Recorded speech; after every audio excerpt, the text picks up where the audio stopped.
So the people who are good candidates for Kybella have superficial fat that is a problem. So the face is a 5-layered structure, and layer 3 of the face is called the SMAS. So fat underneath the chin that's deep to the platysma, which is a muscle that's in continuity with the SMAS, is not really safe and recommended to be injected with Kybella.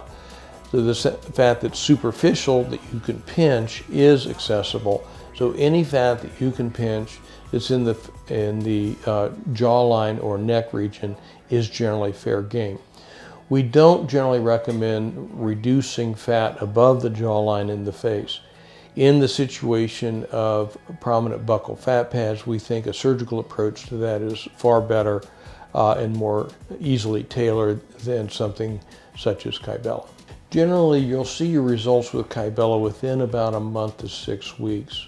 So the swelling will be early on, where your jowl might look a little bit more enlarged, or the area underneath your chin might be more full than it was before the treatment.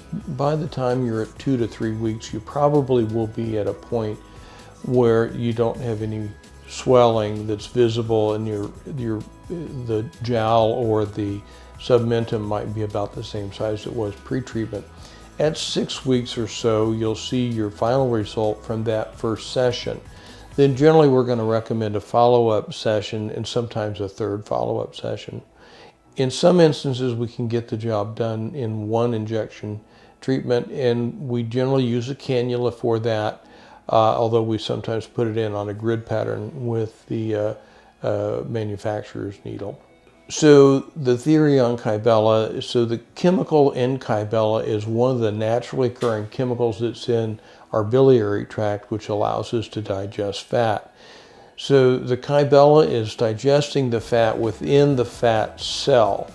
Now, if the fat cell dies in the process, which is called apoptosis, then that fat won't come back. If the fat cell survives and you gain weight, you could gain some weight, but it will always be less than what you would have had otherwise.